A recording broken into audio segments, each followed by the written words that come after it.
When Martha Castillo accepted the job working for the man who killed her brother, she never imagined that 8 years later, she would be frantically digging a hole in the garden, tears streaming down her face, trying to bury the most painful secrets of a dead woman who had become her only true friend.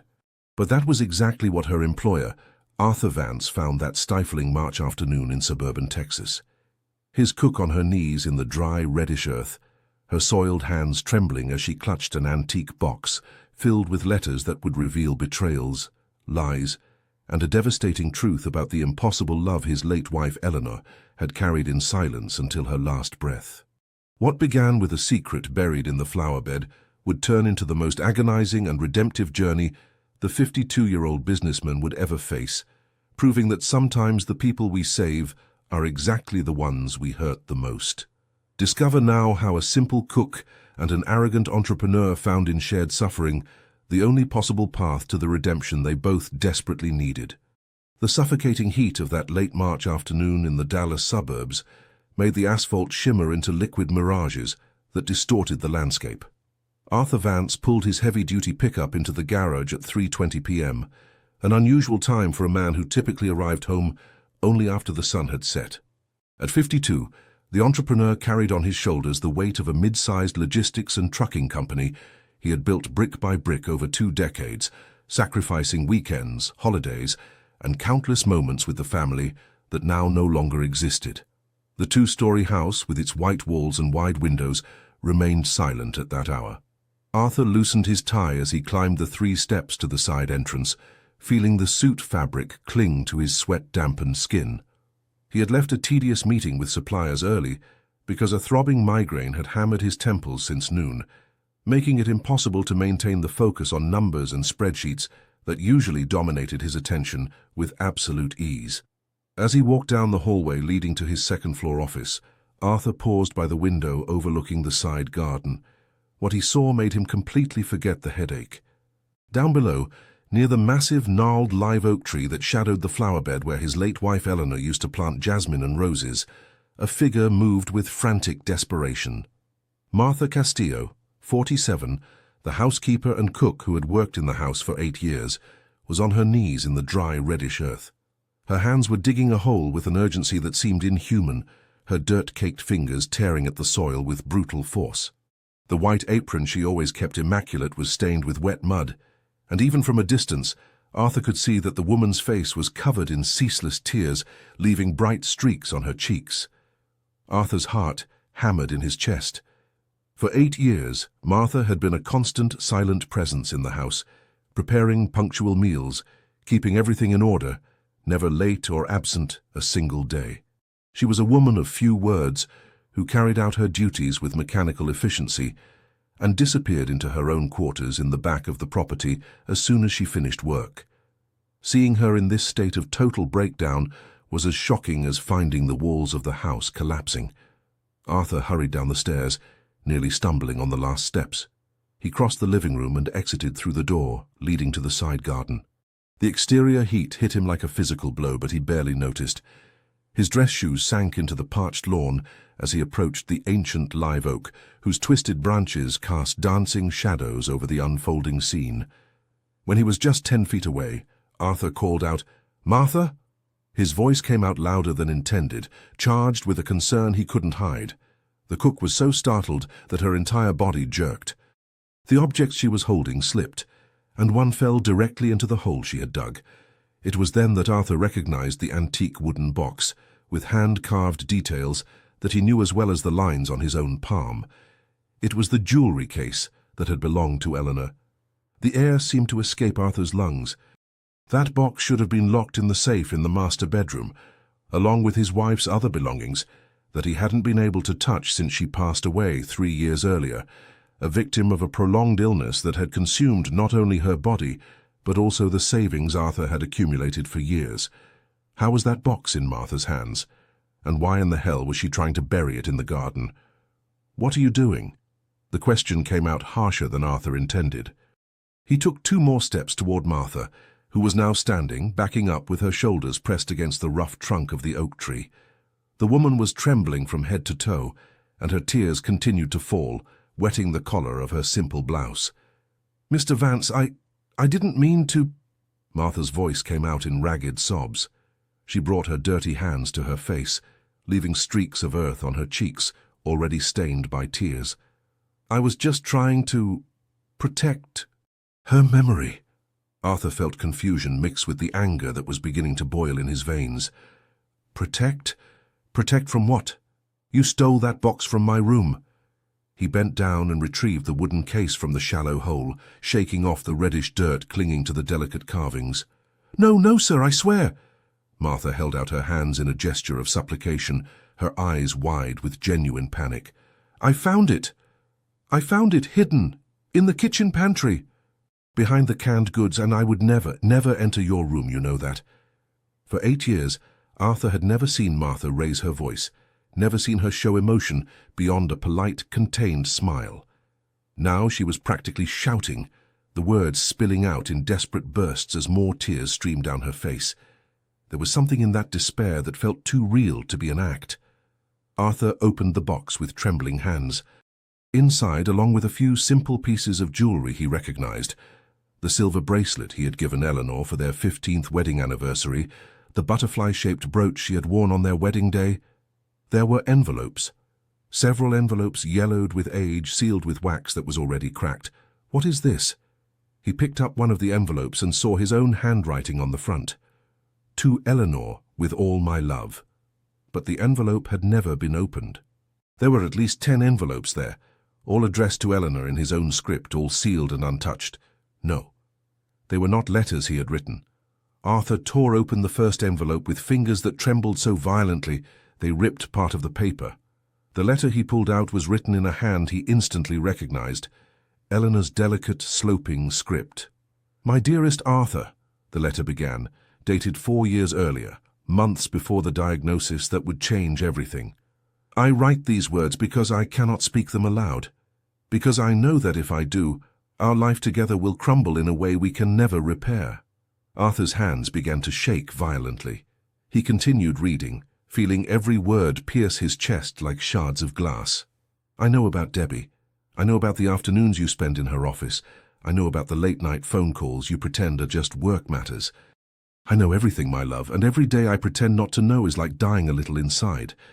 The world around Arthur seemed to tilt dangerously.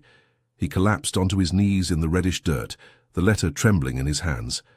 Debbie, his former secretary, the affair he had maintained for 6 months, 4 years ago, in the final months before Eleanor received the devastating diagnosis, the secret he had guarded so carefully, the one he had sworn no one would ever discover.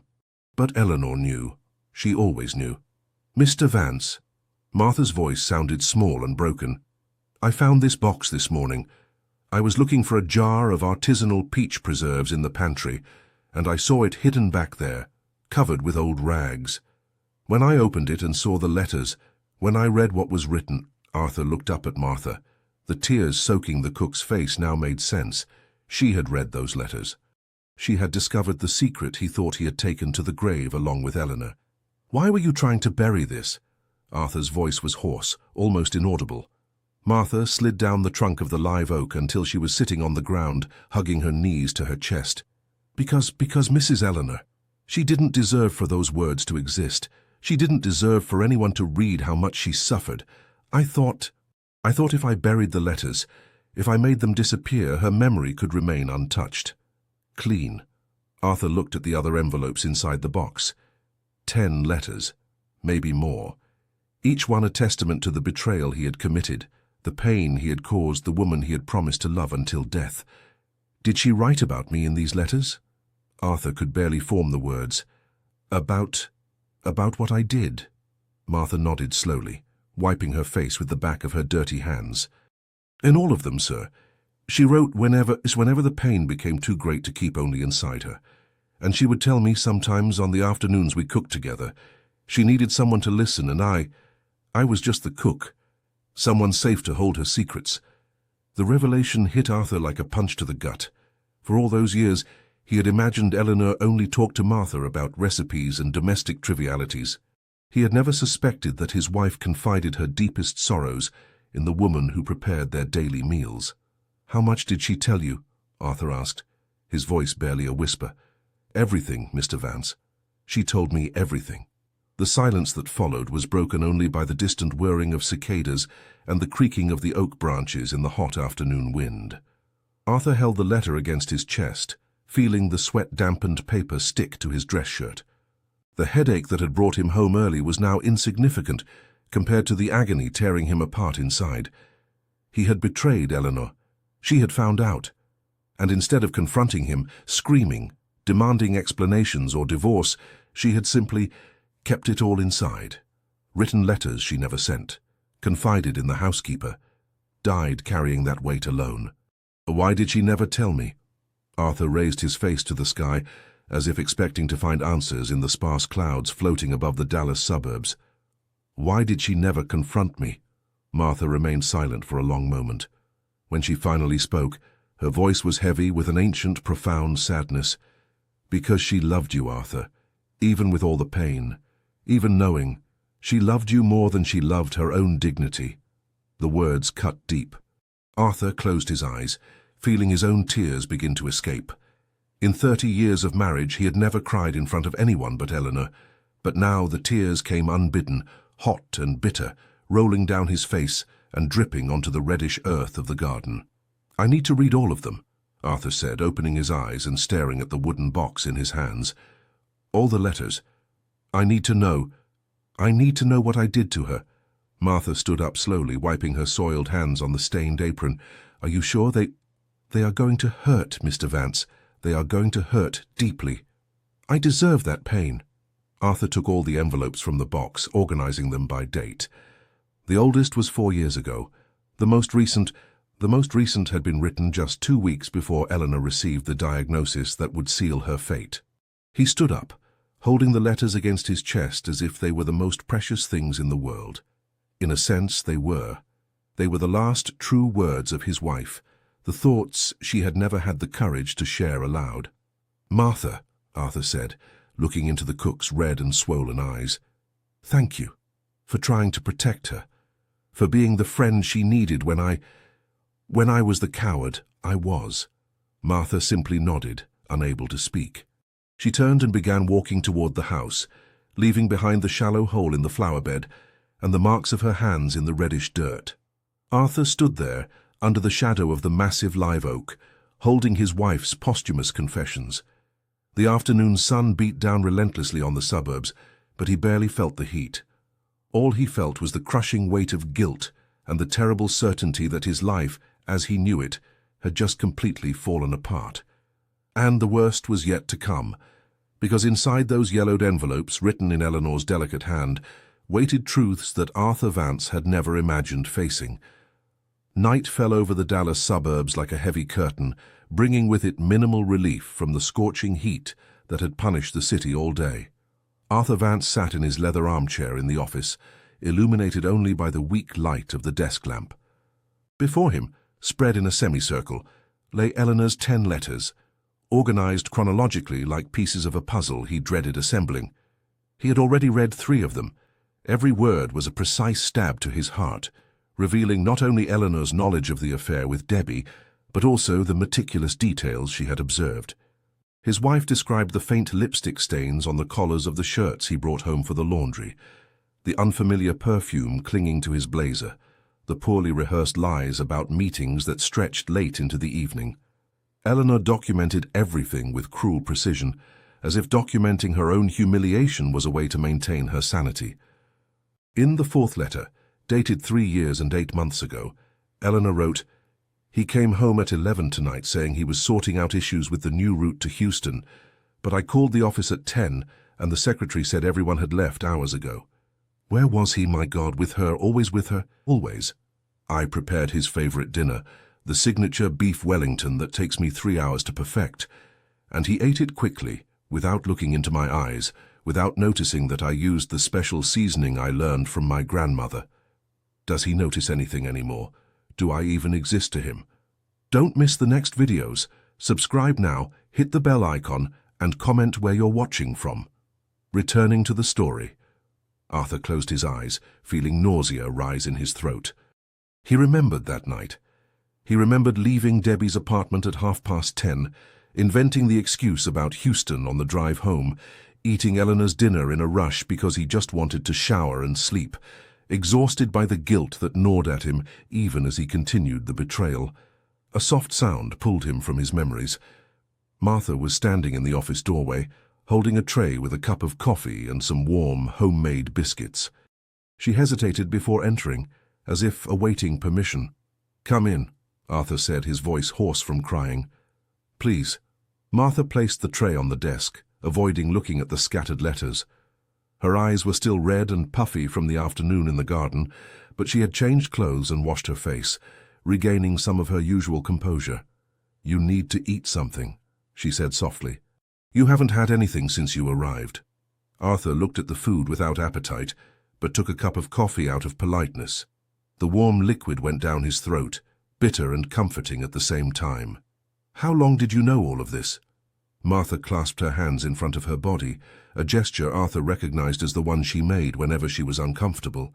"Mrs. Eleanor started talking to me about the situation, shortly after I started working here."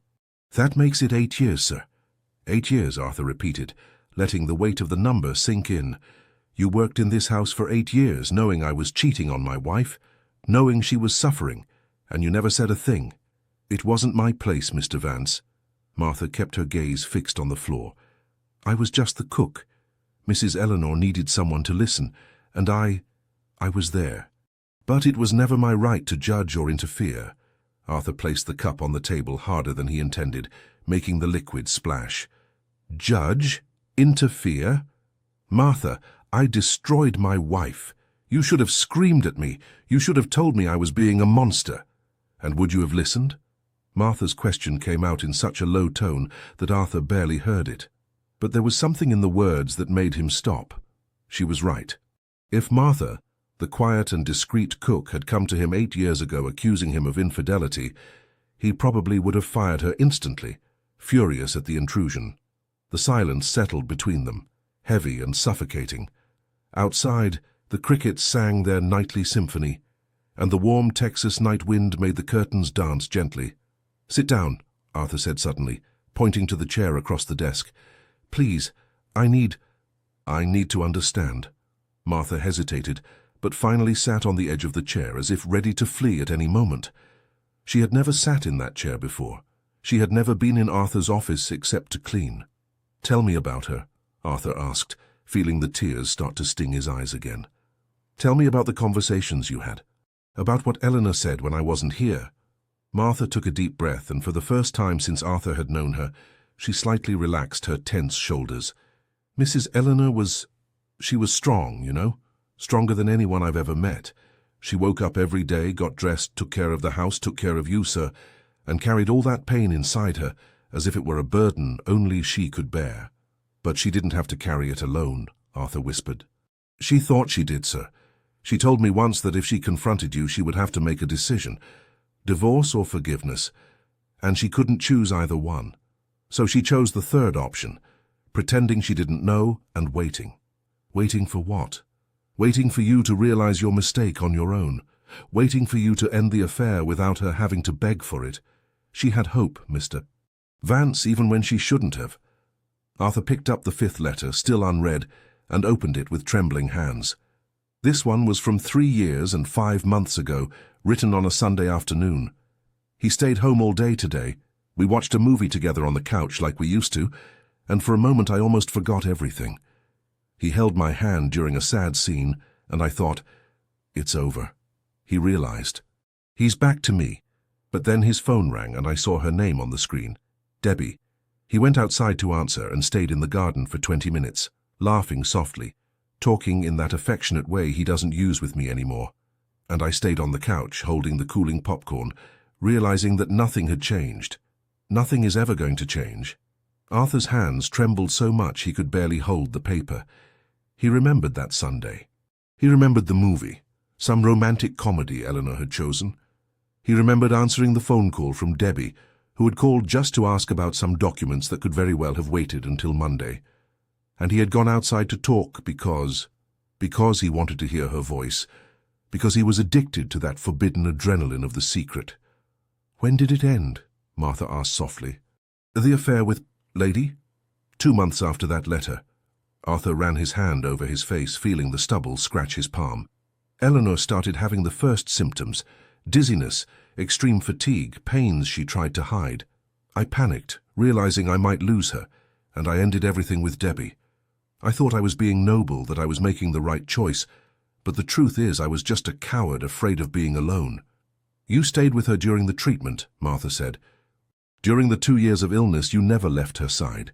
And you think that makes up for it? Arthur's voice was rough, full of self-directed anger. Do you think staying by her side while she was dying erases the fact that I betrayed her when she was healthy, when she deserved my true love? Martha did not answer immediately. She looked at the letters scattered on the table, then at Arthur, and there was something in her eyes that seemed like understanding, pity. I don't think anything, Mr. Vance. It's not my place to think. But Mrs. Eleanor told me something shortly before the end. She said you had come back to her, that those last 2 years, despite all the pain of the sickness, were the most loved she had felt in a long time. Arthur lowered his head and wept. He wept as he hadn't even wept at Eleanor's funeral, when he had needed to maintain composure in front of the logistics company, employees, friends, and distant relatives. He wept because his wife had forgiven him, without him knowing he needed forgiveness. He wept because she had died believing he loved her, when the truth was he only realized how much he loved her when he was about to lose her. Martha stood up and silently left the office, closing the door carefully. Arthur was left alone with the letters and his guilt, reading one after the other, each word a testament to his failure as a husband, as a man, as a human being. The 6th letter revealed that Eleanor had almost bought tickets to Phoenix, planning to leave him and start over elsewhere. The 7th described a night she had taken a dangerously large amount of sleeping pills, stopping only because she thought about how much Arthur would suffer if he found her dead. The 8th was an apology to herself for being too weak to leave. The 9th spoke of a conversation with Martha, where she admitted she still woke up every morning, hoping it was all just a nightmare. And then came the 10th letter, the last one, written 2 weeks before the diagnosis that would change everything. Arthur, my love, the letter began, and for the first time Eleanor's handwriting seemed firmer, less shaky. I write this 10th letter, knowing it will probably be the last in this series. I am tired of documenting my pain. I am tired of waiting for you to realize. I am tired of pretending I don't know. Tomorrow I am going to confront you. I will ask about Debbie, about the lies, about everything, and then you will have to choose, her or me, our marriage or your fling. I am afraid of the answer, but I need to know. I deserve to know. Perhaps you will choose her, and I will have to learn to live with that. Perhaps you will choose me, and we will have to rebuild everything from scratch. But I can no longer live in this uncertainty. I can no longer die a little each day while pretending everything is fine. So tomorrow, when you get home from work, I will be waiting, and we will talk, truly. For the first time in months, we will look each other in the eye and speak the truth. I am terrified, but also strangely relieved. Whatever the outcome, at least I will no longer be living a lie. I love you, Arthur. I always have. And that is why I need to do this. Arthur turned the letter over, looking for more words, but the back was blank. That was indeed the last letter, and then he understood with a brutal blow of realization. Eleanor never had the chance to confront him, because the day after that letter she collapsed for the first time. The next day the medical journey began that would consume the next 2 years of her life. The next day everything changed, and the conversation she had planned never happened. He looked at the date of the letter again, March 15th, 4 years ago, and then he searched the old planner he kept in a drawer, flipping to March of that year. March 15th, a Monday. He had noted, dinner with suppliers, late return. But the truth, he now remembered with painful clarity, was that he had cancelled the work commitments to spend the night with Debbie, because she had insisted they needed to talk about their future. Eleanor had been home waiting to confront him, waiting to save their marriage. And he hadn't even returned home until midnight, arriving to find her already sleeping, or pretending to sleep, he would never know, with a bottle of anxiety medication on the nightstand. The next day, March 16th, Eleanor collapsed in the bathroom that morning. Arthur called the ambulance in a panic, and the marathon of doctors, tests, and diagnoses began. And the conversation she had planned, the confrontation that could have changed everything, simply never happened. Arthur gathered all the letters and placed them back in the wooden box with reverent care, as if they were sacred relics. In a sense, they were. They were the last, honest thoughts of his wife, the map of the pain he had caused, the testament of a love that endured as long as it could before being crushed by the weight of betrayal. It was almost 3 in the morning when Arthur finally rose from the armchair, his legs numb from sitting in the same position for hours. He walked slowly down the stairs, each step creaking beneath his feet, and headed toward the kitchen. The house was submerged in silence and darkness, but there was a light on in the kitchen, and when Arthur entered, he found Martha sitting at the small table where she usually ate her meals, a cup of steaming tea in her hands. She looked at him without surprise, as if she had been expecting him to appear. "I couldn't sleep," she said simply. Arthur pulled out a chair and sat down beside her, something he had never done in the 8 years Martha had worked there. "Me neither." They sat in silence for a long moment, and then Arthur asked the question that had tormented him since he read the last letter.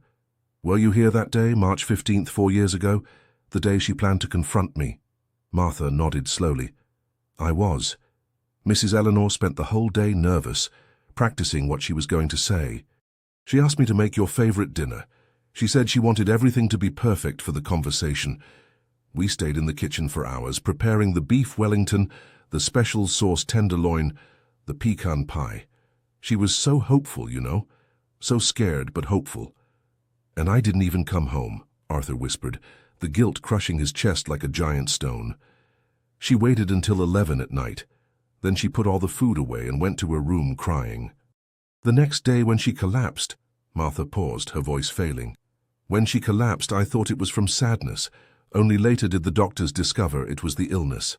Arthur closed his eyes, imagining Eleanor sitting alone at the dining table, looking at the food growing cold, waiting for a husband who was in another woman's arms. And then, less than 12 hours later, her body beginning to fail in a way neither of them could have foreseen. "Is there anything else you haven't told me?" Arthur asked, opening his eyes to face Martha. "Something Eleanor told you that I need to know?" Martha looked at her cup of tea, her fingers gripping the porcelain tightly. "There is one thing, Mr. Vance, something Mrs. Eleanor made me promise never to tell, but now perhaps you need to know." Arthur's heart quickened. "What? What did she make you promise?" Martha looked up, and tears were shining there. "She made me promise that if anything happened to her, I would keep working here. I would keep looking after you, sir. Because she knew you would be lost alone, and she asked me not to let you give up on living after she was gone. Don't miss the next videos. Subscribe now, hit the bell icon, and comment where you're watching from." Returning to the story, the words hit Arthur like a lightning bolt. Even knowing about the betrayal, even carrying all that pain, Eleanor still worried about him. She still wanted to ensure he would be okay after she left. "Why did you agree?" The question came out in a hoarse whisper. "Why did you promise to look after me after everything I did?" Martha wiped the tears from her face with the back of her hand. "Because I loved her too, Mr. Vance. Mrs. Eleanor was the only person who treated me with genuine kindness in many years. And when someone you love asks you for something on their deathbed, you don't refuse." Arthur felt something break inside him, a barrier he had kept erected since Eleanor passed away. He began to cry again, but this time the tears were different. They were not just of guilt or remorse, but of deep, painful gratitude for the woman he had lost and the woman who remained. Martha reached out hesitantly and touched Arthur's arm gently, a small but significant gesture coming from someone who had always maintained a respectful distance. "You are not a monster, Mr. Vance. You are just a man who made mistakes. And Mrs. Eleanor knew that. She forgave you even without saying it aloud. But I don't deserve forgiveness." "Perhaps not," Martha agreed softly, "but she gave it to you anyway. And now you need to decide what you are going to do with that gift." Arthur looked at Martha, as if seeing her for the first time. For 8 years, she had been just a background presence in his life, someone who prepared food and kept the house running. But now he realized she was much more than that. She was the keeper of Eleanor's secrets, the confidant his wife had chosen, the silent witness to his worst failure, and also to the redemption he never managed to complete. "Martha," he said, his voice still trembling but firmer, "thank you for being here, for taking care of her when I failed, for staying here even after—" She merely nodded, withdrawing her hand from his arm and returning to hold her cup of tea. "It's late, Mr. Vance. You should try to get some sleep." But as he climbed the stairs back to the empty bedroom, Arthur knew that sleep would be impossible. Because in his mind, a question began to take shape, a question that would change everything in the coming days. If Martha knew so many secrets about his life, how many other secrets were still waiting to be revealed? And more importantly, why had Martha truly remained working in the house of a man who had betrayed the only person she seemed to have genuinely loved? The following days passed in a dense fog of guilt and introspection. Arthur could barely concentrate on the logistics company work, signing documents without properly reading them, delegating important decisions to his managers, and leaving meetings halfway through because the clients' voices dissolved into incomprehensible noise. His employees began to cast worried glances as he walked through the office corridors, but no one dared to ask what was happening to the boss, who was always so controlled and meticulous. At home, the relationship with Martha had changed subtly, but undeniably. She continued preparing meals with the same efficiency as always, but now, when she placed the plate in front of him, their eyes met for a second longer than necessary. There was a strange intimacy in those moments, built on shared secrets and the mutual pain they carried. Arthur began to observe Martha differently. He noticed small details that had previously gone unnoticed. The way she pressed her lips together when she was focused on chopping vegetables, the way she averted her gaze whenever he thanked her for the food, the way her hands trembled slightly when she washed the dishes on nights when the house was too silent. There was an ancient sadness in that woman, something that went beyond Eleanor's death, something he had never bothered to investigate. It was on a hot April afternoon, 6 weeks after the discovery of the letters, that Arthur finally gathered the courage to ask the question that tormented him. Martha was in the kitchen preparing lunch, chopping onions for the beef Wellington he so appreciated, when he walked in and leaned against the doorframe. "Martha, can I ask you something?" She turned, surprised by his presence in the kitchen during work hours. Arthur rarely appeared there, always preferring to wait for the food to be brought to the dining room table. "Of course, Mr. Vance. Why did you agree to work here? 8 years ago, when Eleanor hired you. What made you accept?" He paused, choosing his words carefully. "And don't tell me it was just for the salary. I know there was something more." Martha's face visibly paled. The knife she was holding slipped from her fingers and fell onto the cutting board with a dull thud. She gripped the edge of the sink, and Arthur noticed her hands were trembling uncontrollably. "Mr. Vance, She stopped, swallowed hard, and tried again. "I don't know if I should—" "Please." Arthur took a step toward her, but maintained a respectful distance. "After everything that has happened, after everything you know about me, I think I deserve to know about you too." Martha closed her eyes for a long moment. When she opened them again, tears were gathered there, shining in the light streaming through the kitchen window. "My brother," she whispered. "Hector Castillo. Do you remember him?" The name hit Arthur like a punch to the gut. Hector Castillo. Of course, he remembered. One of the first drivers he had hired when the trucking company was still small, just 3 old rigs running routes between Dallas and neighboring cities. A young man, perhaps 22, always smiling, always willing to work overtime. He worked for me," Arthur said slowly, feeling a weight form in his chest. "But that was a long time ago. He left the company and—" "He didn't leave, Mr. Vance." Martha's voice was cold, controlled yet laden with a pain she had been hoarding for years. "He died in a traffic accident while returning from a delivery in Phoenix. The truck you made him drive had worn-out brakes. And my brother hit a utility pole on the highway and died instantly." The world seemed to tilt beneath Arthur's feet. He remembered the accident, but as a distant, blurred memory. It had been 10 years ago when the company was growing too fast, and he was cutting costs wherever he could to invest in expansion. Maintenance on the older trucks was frequently deferred, replaced by quick, cheap repairs that kept the vehicles running, but not necessarily safe. "Hector was your brother," Arthur repeated, his voice a mere thread. "And you You agreed to work in my house knowing that you were responsible for his death." Martha finished the sentence Arthur couldn't complete. Tears now streamed freely down her face, but her voice remained steady. "Yes, Mr. Vance, I knew." Arthur backed up until he leaned against the wall, feeling his legs weaken. "Why? Why would you agree to work for the man who killed your brother?"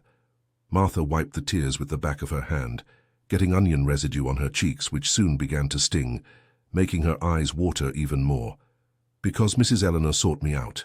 She found out who I was.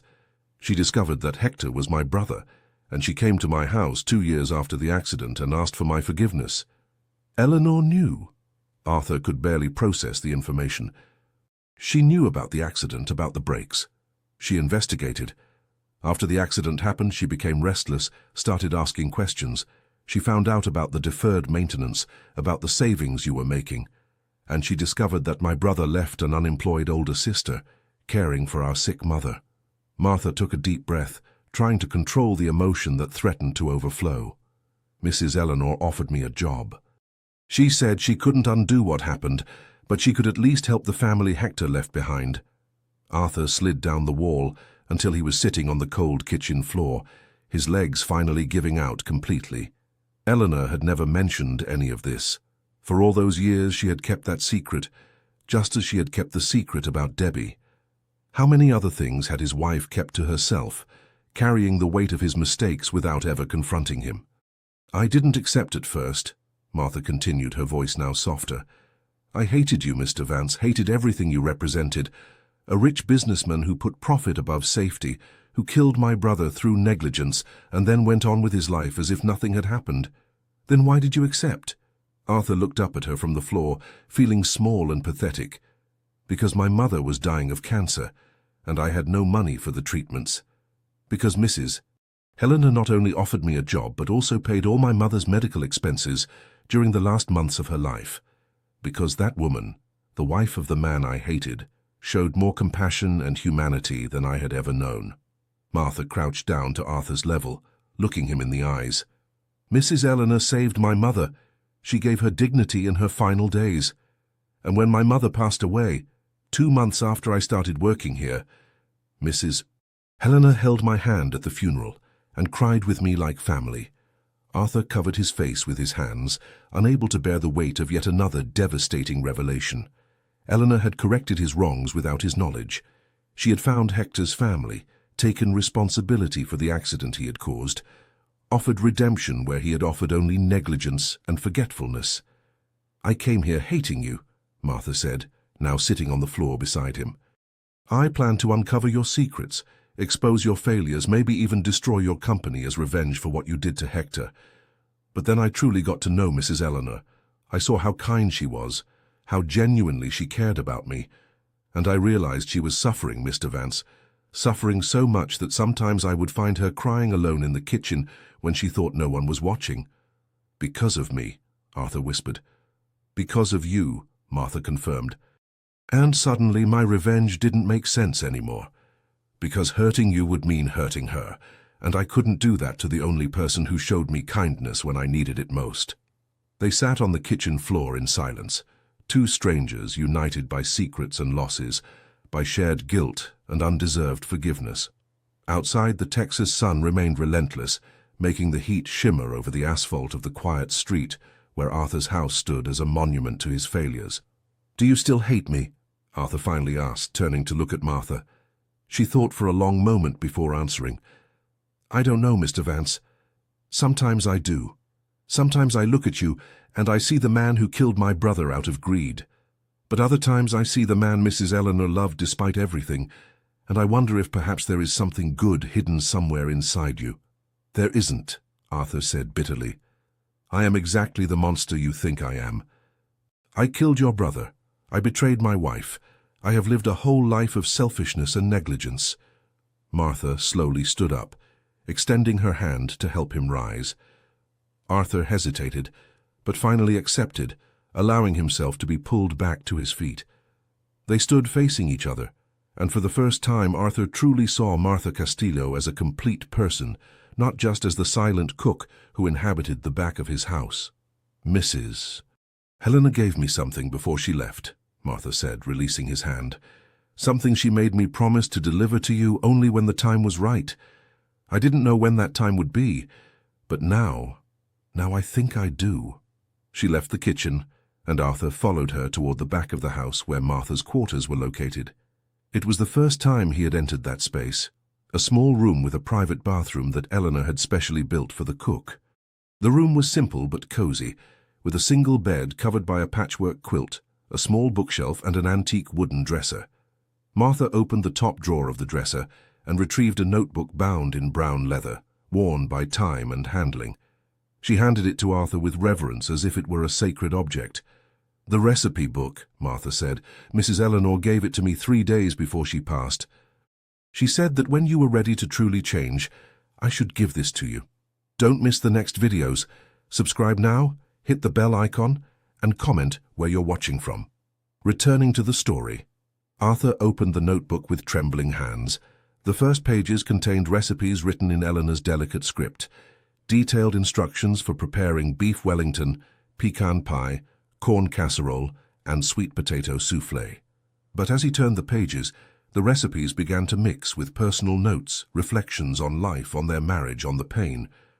On a page marked with a red ribbon, Arthur read, "Today, Martha told me about Hector.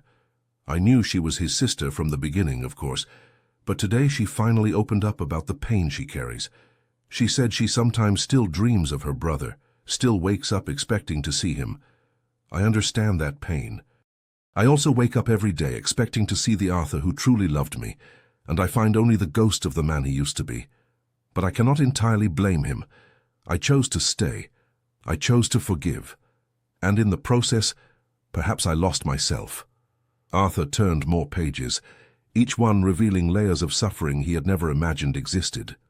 Eleanor wrote about the afternoons in the kitchen with Martha, about how the two women had found solace in each other's company, united by the pain that the men in their lives had caused, in different but equally devastating ways. And then, in the last pages of the notebook, Arthur found a letter addressed directly to him, written in a hand already trembling from the illness consuming her. "Arthur, if you are reading this, it means I have passed and that Martha has deemed you finally ready to grow up. First, I want you to know that I forgive you. I forgive the betrayal. I forgive the years of neglect. I even forgive the death of Hector Castillo because I know you never intended to kill that young man. You were merely careless in your pursuit of success. But forgiving doesn't mean forgetting, and it doesn't mean you don't need to change. You do, Arthur. Desperately. The logistics company you built is stained with the blood and tears of people you used and discarded. Your employees work in poor conditions because you prioritize profit over safety, and you don't even realize it because you are so focused on growing, on having more, on being more, that you forgot what truly matters. Martha is a good woman, and she deserves more than you gave her. She deserves respect. She deserves gratitude. She deserves recognition. When I am gone, I hope you treat her not as a simple employee, but as the extraordinary person she is. I hope you learn from her strength, from her capacity to forgive even the unforgivable. And I hope you use the time you still have on this earth to mend what you broke, to build something better than this empty life of purpose you have been leading. I loved you, Arthur. I loved the idealistic young man I met so many years ago, the man who dreamed of creating something great and good. That man is still somewhere inside you. Find him. For me. For Martha. For everyone you hurt. But most importantly, find him for yourself. With eternal love, Eleanor." Arthur closed the notebook and hugged it against his chest, tears falling uncontrollably. Martha remained standing beside him, silent, allowing him to process everything at his own pace. "She wanted me to change," Arthur finally said, his voice husky. "Even after everything I did, she still had hope." "Mrs. Eleanor always had hope," Martha replied softly. "Too much hope, perhaps. But she believed that people could change if they truly wanted to." Arthur looked at Martha, truly looked at her, seeing no longer the anonymous cook who inhabited the back of his house, but Hector Castillo's sister, the woman he had a moral obligation to compensate, the guardian of Eleanor's last wishes. "Do you think I can change?" Martha met his eyes and held his gaze for a long moment. I don't know, Mr. Vance, but if there is a chance, it is here. She lightly touched the notebook he was holding. In her words, in the hope she left behind. That night, Arthur couldn't sleep. He stayed up reading and rereading Eleanor's notebook, studying every recipe, every note, every reflection. For the first time in months, something beyond guilt began to take shape inside him. It was a strange, almost forgotten feeling that took him hours to recognize. It was purpose, the possibility of redemption. The chance, perhaps the last chance, to become the man Eleanor believed he could be. But before he could act on this new resolution, before he could begin to draw up plans for change, the phone rang at 6 the next morning. It was Tom, the company's longest-serving manager, and his voice was charged with urgency. "Mr. Vance, you need to come to the office right now. There's a woman here, Debbie Sanders. She's saying she urgently needs to speak with you, that it's about a business opportunity, and sir—" Tom hesitated. "She brought documents, a lot of documents, and she's threatening to go to our competitors if you don't meet with her." Arthur's blood ran cold in his veins. Debbie. 4 years after ending the affair, 4 years of absolute silence, she reappeared exactly when he was trying to rebuild his life, and she came with threats.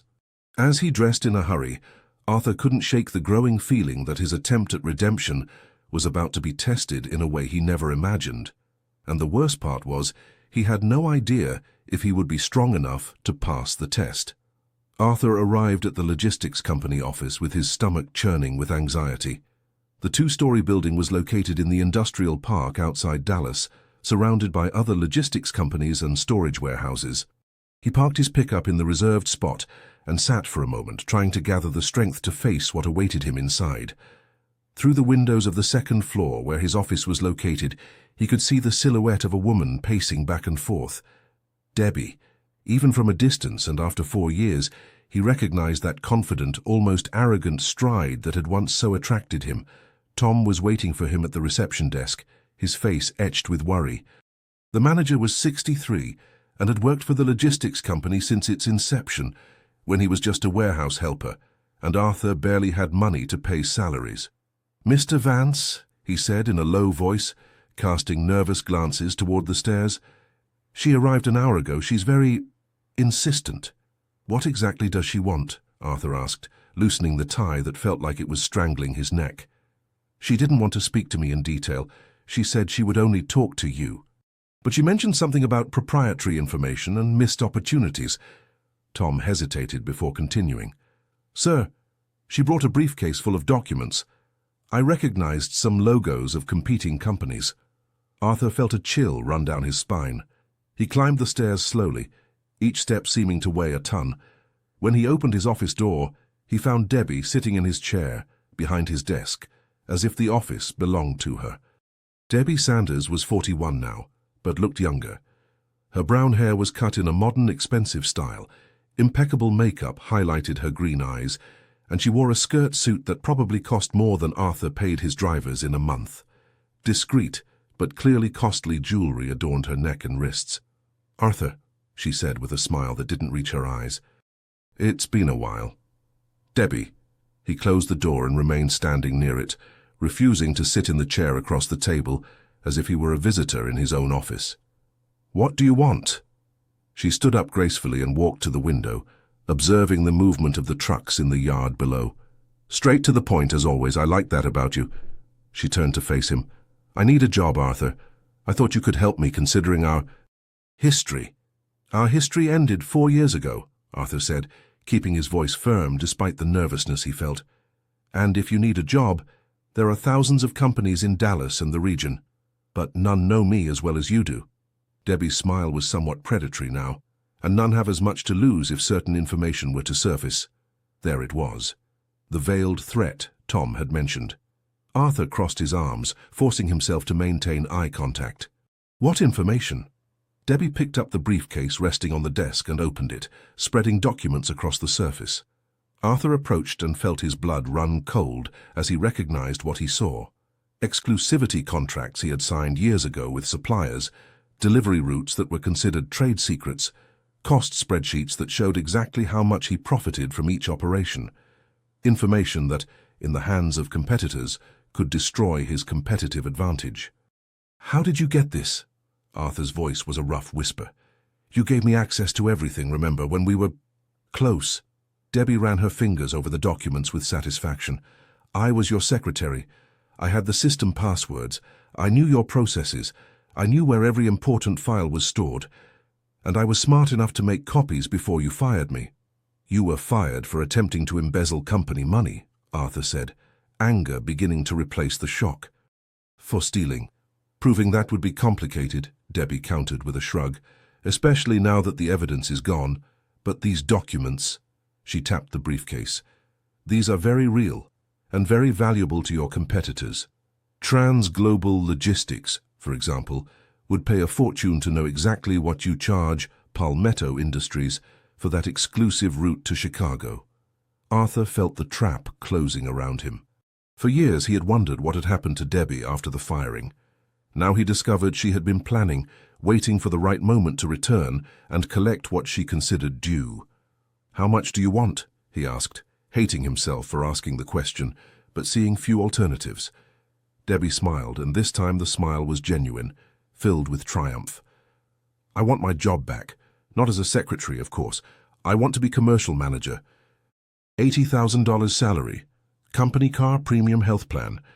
And I want you to sign an employment contract for at least 3 years, with a heavy penalty if you fire me without cause." "You're insane," Arthur said, incredulous. "Do you really think I'll hire you after everything you've done?" "I think you don't have a choice." Debbie gathered the documents back into the briefcase. "Either you hire me on my terms, or I walk out of here and go straight to your 3 biggest competitors. I bet at least one of them will pay me handsomely for this information. And then, Arthur, you'll watch your precious logistics company wither until there's nothing left." Arthur wanted to scream, to throw her out, to report her for extortion. But the truth was, she was right. If that information fell into the wrong hands, he would lose contracts it had taken him years to build. Drivers would lose jobs. The company he had built with such effort could collapse. "I need time to think," he finally said. "You have until tomorrow at noon." Debbie picked up a designer handbag, leaning against the wall, and walked toward the door. Before leaving, she turned and looked at him with an expression that mixed triumph and something darker. "You know, Arthur, you always thought you were too clever to get caught. You cheated on your wife, you used me, you discarded people as if they were nothing. But now it's your turn to be used. It's your turn to feel what it's like to be without choice, without control. I hope you appreciate the irony." The door closed behind her, leaving Arthur alone in his office, surrounded by walls that suddenly seemed to be closing in on him. He slumped into his chair and buried his face in his hands, feeling the weight of yet another consequence of his past choices. His phone rang. It was Martha. "Mr. Vance, are you all right? Tom called me saying that woman had shown up and—" "I'm not all right, Martha." The words slipped out before he could think to hide them. "Nothing is all right." There was a pause on the other end of the line. "Do you want me to prepare something for when you get home? A meal that will comfort you?" The simple kindness of the offer almost made Arthur break down. "Thank you, but I'm not sure I'll be able to eat." "I'll prepare it anyway," Martha said. "And Mr. Vance, Mrs. Eleanor used to say that problems seem smaller when we share the weight of them. If you want to talk when you get back—" She didn't finish the sentence, but the offer was clear. For the first time in his life, Arthur had someone he could trust, someone who knew his worst secrets and still offered support instead of judgment. Don't miss the next videos. Subscribe now, hit the bell icon and comment where you're watching from. Returning to the story. But before he could respond, the office door burst open. It was Tom, and his face was pale with worry. "Mr. Vance, I'm sorry to interrupt, but we have a situation. Roberto, one of the drivers, just called. He's at the municipal hospital. There was an accident on the road to Phoenix." Arthur's stomach sank. "Is he okay?" "He's alive, but hurt. Broken ribs, deep cuts." The truck flipped. Tom hesitated. "Sir, he said he tried to brake, but the brakes failed, just like what happened to Hector," Arthur finished, feeling bile rise in his throat. 10 years later, and he was still making the same mistakes, still prioritizing profit over the safety of his employees. He hung up the phone with Martha without saying goodbye and stood up, grabbing his car keys. I'm going to the hospital. Cancel all my appointments for today. On the way to the municipal hospital, Arthur's mind spun wildly. Debbie wanting to extort him, Roberto in the hospital because of his negligence, Martha waiting at home carrying the weight of her brother's death, Eleanor dead and buried but still haunting every decision he made. It was too much. Everything was too much. At the hospital, he found Roberto on a gurney in the hallway, waiting for scans. The driver was 28, married with 2 young daughters. His face was covered in cuts and bruises, his left arm in a cast, a thick bandage around his chest. "Mr. Vance," Roberto said in a weak voice when he saw him approach. "I'm sorry about the truck. I tried to—" "No," Arthur interrupted, feeling the guilt explode in his chest. "Don't apologize. This was my fault. Entirely mine." Roberto looked confused, but was too much in pain to question it. Arthur stayed beside the gurney, waiting for the doctors, making calls to ensure Roberto had the best possible care, that his family was notified and brought to the hospital. It was while waiting in the waiting room that Arthur made a decision. He didn't know if it was the right decision, didn't know if it would work, but he knew he couldn't continue the way he was.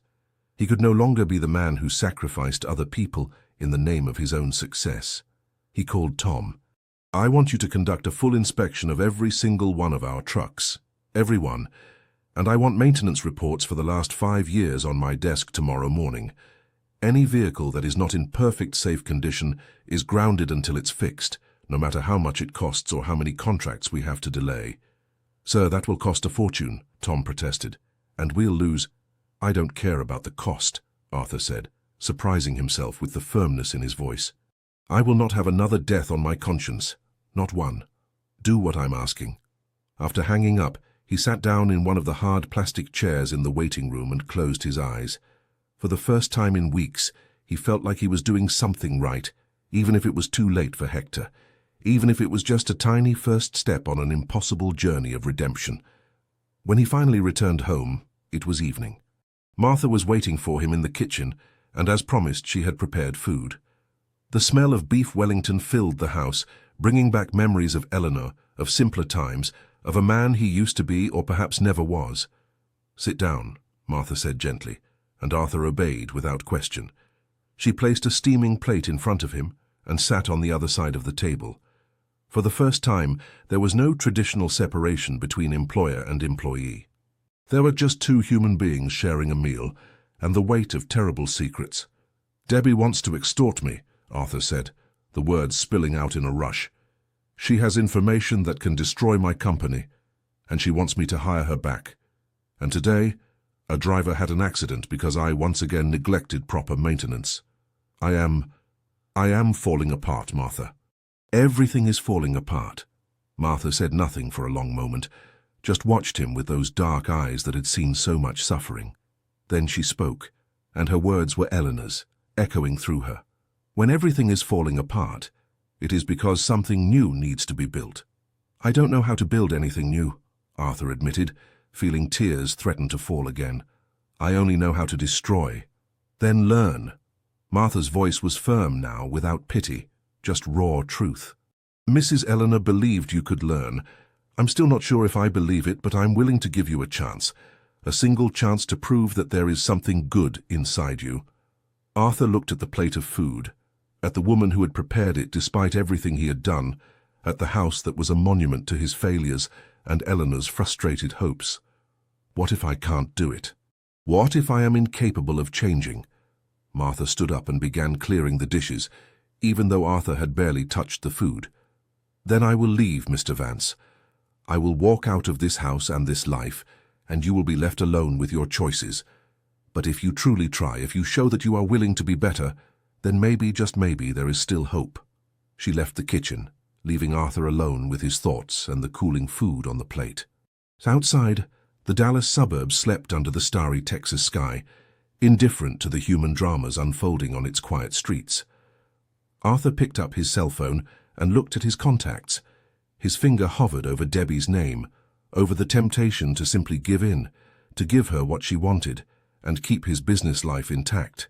It would be so easy, so simple. But then he thought of Roberto in the hospital, of Hector dead 10 years ago. of Eleanor wasting away while he betrayed her, of Martha carrying the weight of all this with a dignity he had never possessed. And he knew that giving in to Debbie would just be another step on the path to destruction. He didn't call. Instead, he opened Eleanor's recipe notebook and began reading again, searching in his late wife's words for the strength he couldn't find within himself. And there, hidden between recipes for corn casserole and sweet potato soufflé, he found a note that made him stop. The first step to redemption is not fixing the past, but refusing to repeat the same mistakes in the future. Forgiving yourself comes later. First, you need to stop hurting yourself and hurting others. They were simple words, but they carried an immense weight. Arthur closed the notebook and looked at the clock. It was past midnight. Debbie would expect his answer by noon the next day. He had less than 12 hours to decide what kind of man he wanted to be. And for the first time in his life, Arthur Vance was genuinely terrified that he might not have the necessary courage to make the right choice. Arthur didn't sleep that night. He sat in his office armchair, Eleanor's notebook open on his lap, rereading every word as if they were survival instructions. With every passing hour, the decision he had to make seemed to grow in weight and impossibility. Giving in to Debbie would mean continuing to be the coward he had always been. Refusing would mean risking everything he had built, leaving his employees jobless, destroying the company it had taken him 20 years to establish. When the sun rose over the Dallas suburbs, painting the sky in shades of orange and pink, Arthur still didn't have an answer. He went down to the kitchen and found Martha already preparing breakfast, as if this were a normal morning and not the day his entire life could definitively collapse. "You didn't sleep," Martha observed, placing a cup of strong coffee in front of him. It wasn't a question. "I couldn't." Arthur picked up the cup, feeling the heat burn his palms. The physical pain was welcome, a distraction from the mental torture. "Martha, if I refuse what Debbie is asking, I could lose everything. The company, the jobs of 40 families, the house, everything." Martha sat down across from him, and there was something different in her eyes, a hardness Arthur hadn't seen before. "And if you accept what she is asking, what do you lose?" The question caught him off guard. "What do you mean?" "If you give in to her blackmail, if you hire her back knowing you were extorted, what do you lose?" Martha didn't avert her gaze. "You lose your dignity. You lose your self-respect. You lose the only real chance you have to become a better person. You lose the opportunity to honor Mrs. Eleanor's memory by doing the right thing for the first time in years." Arthur opened his mouth to argue, but the words died in his throat. Because Martha was right. Of course she was. Giving in to Debbie would be comfortable, it would be safe, it would be the easy choice. But it would also be another betrayal, another cowardice, another brick in the wall he had built between who he was and who he could have been. "I'm scared," he admitted, his voice coming out in a broken whisper. "I'm afraid of losing everything and finding out that I'm incapable of rebuilding. I'm afraid of failing." "Mrs. Eleanor was scared too," Martha said softly. "She was scared every day of your marriage. Afraid that you would leave her, afraid to confront you, afraid of being alone. But do you know what she told me shortly before she passed?" Martha paused, and when she continued, her voice was charged with emotion. "She said her biggest regret in life wasn't that you cheated. It was that she never had the courage to demand more of herself and of you. It was choosing fear instead of truth." The words hit Arthur like a punch. Eleanor had lived with fear, died with fear, and he was about to do exactly the same thing. Live with fear. Make decisions based on fear. Allow fear to dictate who he was. "I won't do it," he said suddenly, surprising himself with the firmness in his voice. "I won't give in to her. I won't let Debbie hold me hostage again." Martha nodded slowly, and for the first time since Arthur had known her, she smiled. It wasn't a big or effusive smile, but it was genuine, and it carried something that might have been pride. "Then you already know what you need to do." Arthur looked at the clock. It was 7 in the morning. Debbie would expect his answer at noon.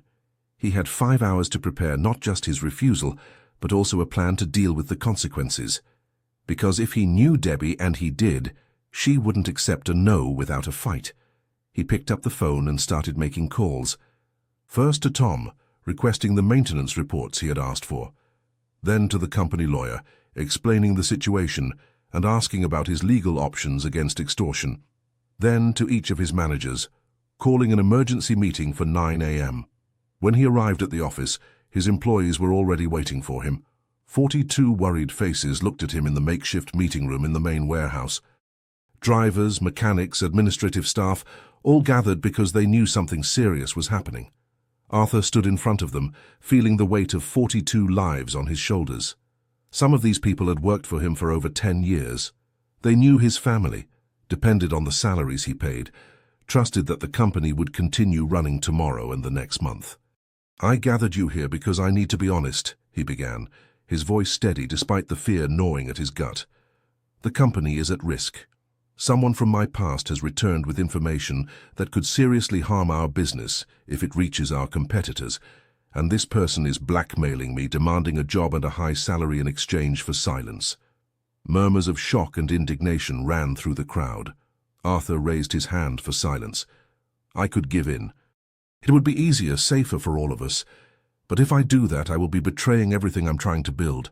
I will be saying that it's okay to allow people to extort us, that it's okay to live in fear." He paused, looking at each face, each pair of eyes watching him with a mixture of fear and expectation. "So I'm going to refuse, I'm going to say no. And the consequences, well, the consequences might be severe. We might lose contracts, we might have to tighten our belts. But we will not yield to blackmail. Don't miss the next videos. Subscribe now, hit the bell icon and comment where you're watching from." Returning to the story. Tom stood up, and there was pride on his wrinkled face. "Mr. Vance, I've worked here for 20 years. I watched you build all this from scratch, and if there's one thing I've learned, it's that you always find a way. We'll stand by you." Others began to stand up too, nodding, murmuring words of support. Not everyone, some faces remained worried and skeptical, but the majority was with him. And that simple moment of solidarity, gave Arthur a strength he didn't know he possessed. "There's one more thing," he said, when the room fell silent again. "Yesterday, Roberto had an accident because the truck's brakes failed. That happened because I, as the owner of this company, prioritized profit over safety. I prioritized saving money on maintenance over protecting the lives of your lives." He took a deep breath. "That ends today. I have ordered a full inspection of our entire fleet. Any vehicle that is not in perfect condition will be grounded until it's fixed, even if it means delaying deliveries and losing contracts." The silence that followed was absolute. And then, from the back of the room, one of the younger drivers spoke. "Mr. Vance, does this mean you actually care whether we live or die?" The question, asked with genuine surprise, pierced Arthur's heart. These people worked for him, some for years, and they had never felt that their safety mattered, that their lives mattered, and the fault for that was entirely his. "It means I should have cared from the start," Arthur responded, his voice hoarse. "And I will spend the rest of my life making up for the fact that I didn't care before." The meeting ended with a strange sense of unity. Employees returned to their posts, some still worried, others visibly relieved to have a boss who finally admitted his failures. And Arthur returned to his office, knowing that in less than 3 hours, Debbie would be there demanding his answer. But before that, he had something important to do. He picked up the phone and called the hospital, asking to speak with Roberto. When the driver answered, his voice was still weak and full of pain. "Roberto, it's Arthur. How are you feeling?" "Better, sir. The doctors said I'll make a full recovery." "I'm glad to hear that." Arthur paused, choosing his words carefully. "Roberto, the accident was my fault. My negligence, my greed, my failure to keep our vehicles safe. And I want you to know that I will pay all your medical expenses. I will ensure you receive your full salary throughout your recovery, and when you return to work, it will be to drive trucks that are truly safe." There was a long silence on the other end of the line. Then Roberto said, his voice choked, "Mr. Vance, I don't know what to say." "You don't need to say anything, just recover. Go back to your daughters. And forgive me for putting your life at risk." After hanging up, Arthur sat and waited. He waited as the clock advanced inexorably toward noon. He waited as he mentally reviewed every argument he could use against Debbie. He waited as his stomach churned with anxiety and fear. When the clock finally struck noon, Debbie entered his office without knocking. She was even more confident than the day before, her smile wide and victorious, clearly certain that Arthur had yielded. "So," she said, sitting in the chair across from his desk, "I imagine you have my answer. When do I start?" Arthur looked her in the eyes, and for the first time in 4 years, he saw her clearly. Not as the exciting, forbidden lover, not as the threat that needed to be appeased, but as a woman who had built her entire life on manipulation and extortion. A woman empty inside, who only found value in controlling and using other people. "You don't start," he said calmly. "Because I'm not hiring you." Debbie's smile faltered. "You're joking." "I am not. You can take that information to whomever you want. You can sell it to my competitors. You can do the worst you can imagine." Arthur leaned forward. "But I will not yield to your blackmail. I will not allow you to turn my company into your personal hostage." Debbie's expression shifted from surprise to rage in a matter of seconds. "You will regret this, Arthur. I swear to God you will regret it." "Perhaps," he agreed, "but at least I'll regret doing the right thing, not the easy thing." Debbie stood up abruptly, nearly knocking over the chair. "You think you're noble now? You think you're some kind of hero? You are pathetic. A pathetic man who cheated on his wife and is now trying to redeem himself by putting on a show." "You're right," Arthur said, and the admission seemed to disarm Debbie for a moment. "I am pathetic. I betrayed my wife. I killed a man through negligence. I used people and discarded them. But the difference is that now I recognize it. And I'm trying to change, even knowing that it might be too late." Debbie stared at him for a long moment, searching for any sign of weakness, any crack she could exploit. But Arthur didn't look away, didn't waver, and finally she grabbed her designer handbag and walked toward the door. "You will pay for this," she said, her voice trembling with contained rage. "One way or another you will pay." "I know," Arthur replied. "I am prepared." The door slammed shut behind her hard enough to make the pictures on the wall shake. Arthur sat in silence for a long moment, processing what he had just done. He had taken a stand. He had chosen dignity over security, and now he would have to face the consequences. His phone rang almost immediately. It was the lawyer. "Mr. Vance, I got some information. If Debbie actually tries to sell this data to competitors, we can sue her for breach of confidentiality and theft of trade secrets. It won't prevent the damage, but it will make things difficult for her." "Do whatever is necessary," Arthur said, "and prepare a preventative injunction. I want her to know that if she tries to destroy me, I will fight back." In the following hours, Arthur plunged into work with an intensity he hadn't felt in years. He reviewed contracts, spoke with clients explaining that there would be delays in deliveries due to safety maintenance, and began looking for ways to reduce costs without compromising service quality. It was exhausting, it was terrifying, but it was also strangely liberating. When he returned home that night, he was physically drained, but mentally lighter than he had felt in weeks. Martha was waiting for him in the kitchen, and dinner was already ready. Beef Wellington as always, but this time accompanied by a fresh salad and a glass of sweet tea. "You did it," she said when he entered, and there was genuine respect in her voice. "You refused her." "I did," Arthur confirmed, sitting down at the table. "And now we'll see what happens." They ate in comfortable silence, and Arthur realized that for the first time since Eleanor passed, the house didn't feel empty. There was life there, purpose, the possibility of something better. But that sense of peace was shattered when 3 days later, Martha collapsed in the kitchen while preparing lunch. Arthur found her lying on the floor, pale and sweating coldly, trembling uncontrollably. He called the ambulance in a panic, holding her hand while they waited, murmuring words of comfort he wasn't sure she could hear. At the hospital, doctors diagnosed a severe infection that had spread through her bloodstream. Martha would need to be hospitalized for at least 2 weeks, perhaps more, receiving intravenous antibiotics and constant monitoring. "Is she going to be okay?" Arthur asked the doctor, feeling a fear he hadn't expected to feel. "Yes, but it was a close call," the doctor replied. "A few more days, and the infection could have caused irreversible damage." She had apparently been ignoring the symptoms for weeks. Arthur sat beside Martha's bed in the hospital room, watching her sleep under the effect of the medication. There were tubes connected to her arm, monitors beeping softly, and she looked so fragile, so human, so different from the strong, constant presence she had been in his life. It was there, sitting in that hospital room, smelling of antiseptic and death, that Arthur realized something he should have realized long ago. He wasn't just indebted to Martha for the brother she had lost. He had become dependent on her in a way that went far beyond food and cleaning. She was his anchor, his connection to Eleanor, his witness, and, in a strange way, his savior. And the idea of losing her, of seeing her go as Eleanor had gone, filled him with a terror he couldn't name. For the next 2 weeks, Arthur visited Martha every day at the hospital. He brought flowers from the garden she cared for so much, brought news from the logistics company, and sat beside her bed reading Eleanor's recipe notebook aloud. And gradually, as Martha recovered, a strange thing happened. They talked, truly talked. Not as employer and employee, but as two people who had been broken by the same man's character flaws and who somehow were trying together to find a path back to integrity. It was during one of these conversations that Arthur finally asked the question he had been holding back. "Why did you stay, Martha? Even after Eleanor passed, even knowing everything you know about me. Why didn't you leave?"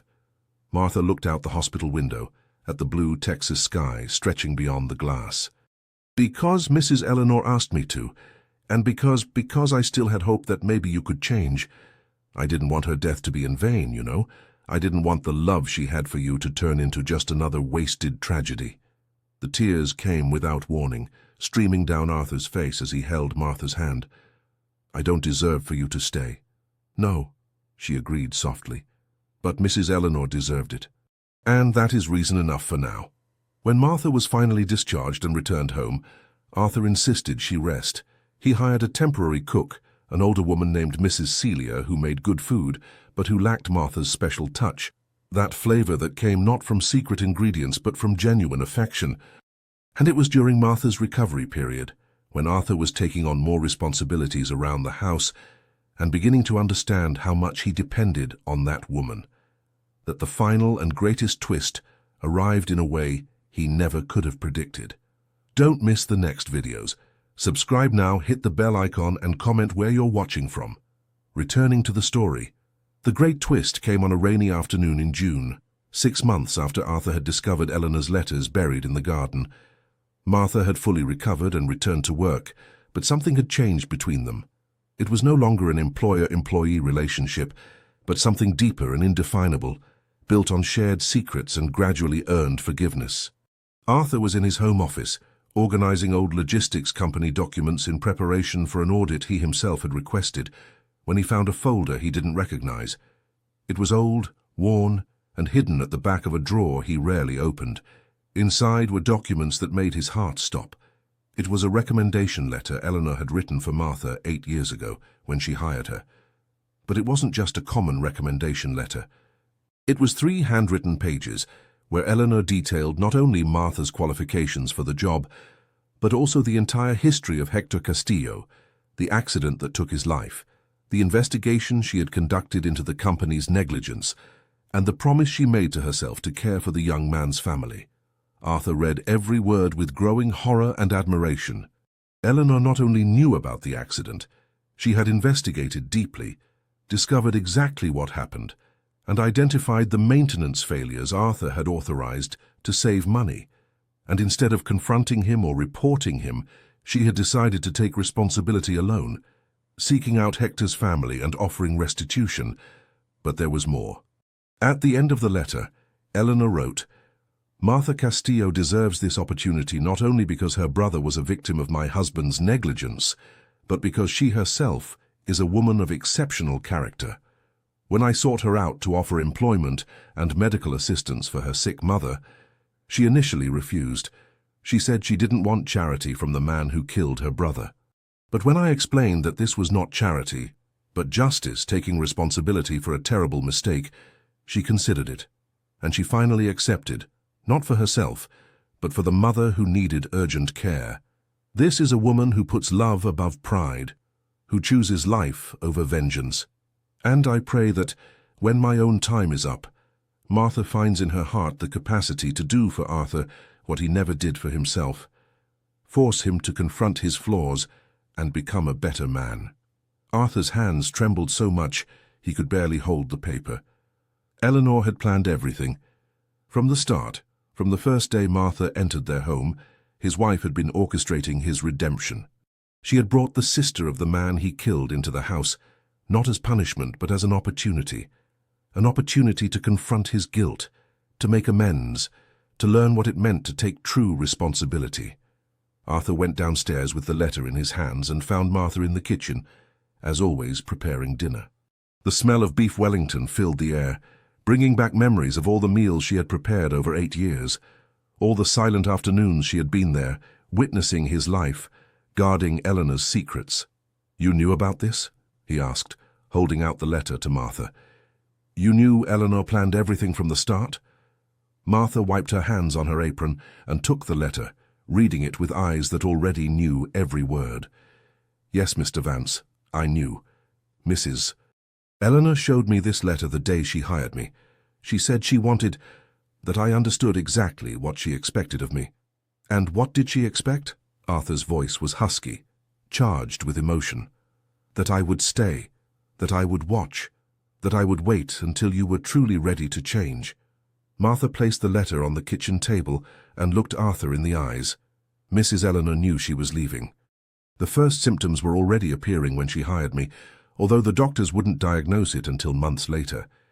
She knew she had little time and wanted to ensure that, when she left, you wouldn't be completely alone and lost. Arthur leaned against the wall, feeling his legs weaken.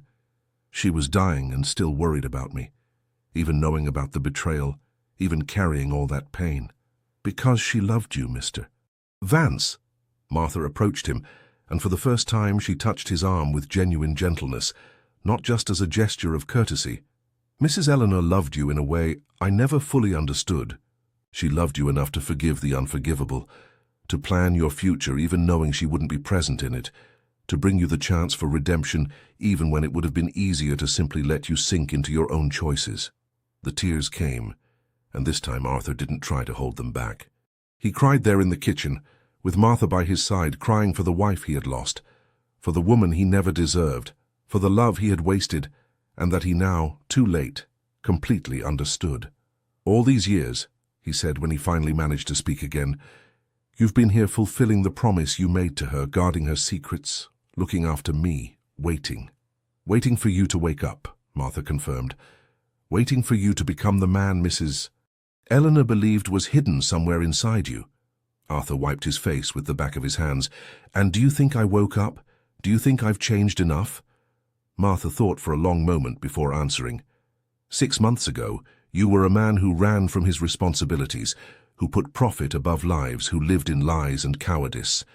Today, you face your flaws head-on. You've overhauled the entire logistics fleet, improved working conditions, refused to yield to blackmail even knowing you could lose everything. She paused. "There is still a long road ahead, Mr. Vance, but yes, I think you woke up." That night, sitting in the kitchen under the soft light of the antique chandelier Eleanor had chosen years ago, Arthur and Martha finally had the conversation that had been postponed for 8 years. They talked about Hector, about the smiling young man who died too young because of corporate negligence. They talked about Martha's mother, about how her last months were dignified thanks to Eleanor's kindness. They talked about forgiveness, about how it doesn't erase the past but allows one to build a future. And then Martha revealed the final secret, the ultimate truth Eleanor had entrusted to her. "Mrs. Eleanor left something for you, Mr. Vance. Something beyond the recipe notebook, beyond the letters. She left a plan." "What kind of plan?" Martha went to her room and returned with an old shoebox. Inside were documents, handwritten spreadsheets, detailed notes. They were business plans, ideas for expanding the logistics company ethically and sustainably, suggestions for creating an employee assistance fund for workers' families, proposals for safety programs, and preventative maintenance. She spent the last months of her life planning this, Martha explained, spreading the documents across the table. Studying business management, talking to consultants I never knew how she found, laying out a path for you to transform the company into something good. Something that would honor the memory of Hector and all the others who suffered from corporate negligence. Arthur leafed through the documents with reverence. Eleanor's handwriting was there, already shaky from the illness but firm in its determination. She had thought of everything, how to improve safety without bankrupting the company, how to create a culture of responsibility among employees, how to transform the logistics company from a business stained by tragedy into a model company for treating workers with dignity. "Why did you never show me this before?" he asked. "Because you weren't ready. If I had shown you these plans 6 months ago, you would have seen them as criticism, as an attack. You would have defended yourself, shut down, refused to change." Martha lightly touched one of the documents. "But now, after everything that has happened, after facing Debbie, after nearly losing Roberto, after discovering about Hector, now you are ready to see this for what it truly is, a gift. A final demonstration of love from a woman who wanted to see you succeed, even though she wasn't here to witness it." Over the following weeks, Arthur immersed himself in Eleanor's plans. He met with consultants, talked to his managers, and began implementing gradual but significant changes. He created the Hector Castillo Employee Assistance Fund, allocating a percentage of profits to help struggling worker families. He established strict maintenance and safety protocols. He renegotiated contracts, cut unnecessary expenses, and invested in quality training and equipment. And surprisingly, the logistics company not only survived, but began to thrive. Clients noticed the change, the new ethics, the genuine commitment to quality and responsibility. Employees worked with more motivation, knowing that their lives mattered, that their safety was a priority. The company began to grow in a healthy and sustainable way, exactly as Eleanor had planned. Roberto fully recovered and returned to work, now driving new, perfectly maintained trucks. The day he returned, Arthur greeted him personally, shaking his hand and reiterating the commitment to never again put profit above lives. And Martha continued to be what she always was, a constant presence, a silent witness, an anchor in turbulent times. But now there was something more. There was mutual respect, genuine gratitude, and the deep connection that forms between people who have faced the most difficult truths together and emerged still standing on the other side. On a September afternoon, 8 months after the discovery of the letters, Arthur called Martha into the office. He had prepared documents, worked with lawyers, and planned every detail. "Martha, you have worked in this house for 8 years, looking after Eleanor and me, enduring my mistakes, guarding secrets that should have destroyed me, but instead saved me." He pushed a folder across the desk. "I would like to make you a proposition." Martha opened the folder, and her eyes widened at the contents. They were property transfer papers, legal documents establishing her as a minority partner in the logistics company, contracts guaranteeing her profit sharing, and a voice in the company's major decisions. "Mr. Vance, I can't accept this," she said, her voice trembling. "You can and you will," he insisted. "Eleanor wanted me to turn the company into something good, something that would honor your brother. But I cannot do this alone. I need someone to keep me honest, to remind me of what's at stake, to represent the people who were hurt by my negligence." He paused. "I need you, Martha. Not as a cook, not as an employee, but as a partner, as the voice of conscience I never had." Martha closed her eyes and tears streamed down her face. "Hector would be proud," she whispered. "He always believed the best in people, even when they didn't deserve it. And Mrs. Eleanor, she knew. Somehow she knew we would get here. She knew because she knew you," Arthur said. "She knew you were strong enough to force me to confront my demons, gentle enough not to destroy me in the process, and wise enough to wait until I was ready." Martha accepted the proposal, and together they began working on a new project, a small restaurant that would serve authentic Southern comfort food with recipes taken directly from Eleanor's notebook. It would be a tribute, a living memorial not only to the wife Arthur had lost, but to all those who had suffered from his choices and yet found the strength to forgive. The restaurant was named Eleanor's Table, and Martha would be the administrator. It would be a place where the logistics company employees and their families could eat for free once a week, where the community could gather, where the memory of a kind woman would be kept alive through the dishes she loved to prepare. On opening day, Arthur stood in the garden where everything had begun, beneath the shade of the ancient live oak tree. The flower bed where Martha had tried to bury the letters now bloomed with roses and jasmine, carefully planted over the months. The hole she had dug was covered by new earth and new life, a perfect symbol of how even from the deepest sorrows, something true and beautiful can sprout. Martha joined him, and they stood side by side in comfortable silence, watching the first customers arrive at the restaurant located on the adjacent property Arthur had purchased specifically for this purpose. "Do you think she would approve?" Arthur asked, referring to Eleanor. Martha smiled, and it was a genuine smile full of hope and peace. "I think she is proud, Mr. Vance. Proud that you finally found the path she tried to show you for so long. I wouldn't have made it without you." "No," Martha agreed, "but you also wouldn't have made it without Mrs. Eleanor. Without her love, without her plan, without her faith that there was something good hidden inside you waiting to be discovered." Arthur looked at the blue Texas sky, at the white clouds floating lazily overhead. "I wasted so much time. So many years being the wrong man, making the wrong choices. But now you are making the right choices," Martha said, "and that is what matters. We cannot change the past, Mr. Vance. Hector will not return. Mrs. Eleanor will not return. But we can honor them by being better today than we were yesterday." And there, in that garden where secrets were buried and truths were unearthed, where pain turned into growth and guilt turned into responsibility, Arthur Vance finally understood what Eleanor had tried to teach him all those years, that redemption does not come from erasing the past, but from honoring it through actions that demonstrate genuine growth and gratitude for the people who, silently, save us from ourselves.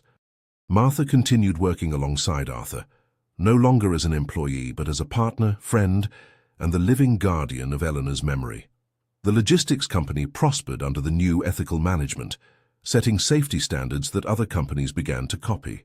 The Hector Castillo Employee Assistance Fund helped dozens of families over the years, offering medical, educational, and emergency assistance to employees in need. Don't miss the next videos. Subscribe now, hit the bell icon, and comment where you're watching from. Returning to the story. And Arthur, the man who had betrayed his wife, killed through negligence, and lived for years in cowardice and selfishness, gradually transformed into someone different. Not a saint, not a hero, but a man who faced his flaws daily, who worked tirelessly to compensate for the damage caused, who finally understood that success is not measured in profits, but in the number of lives one touches positively. The flowers in the garden continued to grow, no longer over buried secrets, but over the certainty that even from the deepest sorrows, something new and true can sprout. And every time Arthur walked past there, he remembered Eleanor, her impossible love and unmerited forgiveness, Martha and her silent strength, Hector and all the others who deserved to have had better choices made in their name. Redemption, Arthur learned, was not a destination to be reached, but a journey to be lived every day. It was waking up every morning and choosing to be better than yesterday, to be more conscious, more responsible, more human. It was carrying the weight of the past without letting it destroy the future. It was honoring those who forgave us by being worthy of that forgiveness, one day at a time, one choice at a time. And as the sun set over the Dallas suburbs, painting the sky in shades of orange and pink, Arthur Vance stood in the garden next to Martha Castillo, two survivors of different tragedies united by the memory of an extraordinary woman who believed in the possibility of redemption, even when all evidence suggested impossibility. And together, looking toward the future that Eleanor had helped build even in her absence, they knew that the greatest gift she had left was not the letters, or the recipe notebook, or the business plans, but the unwavering hope that broken people can rebuild themselves, that terrible mistakes can lead to genuine change, and that true love has the power to transform even the most lost hearts into something worthy of being called human.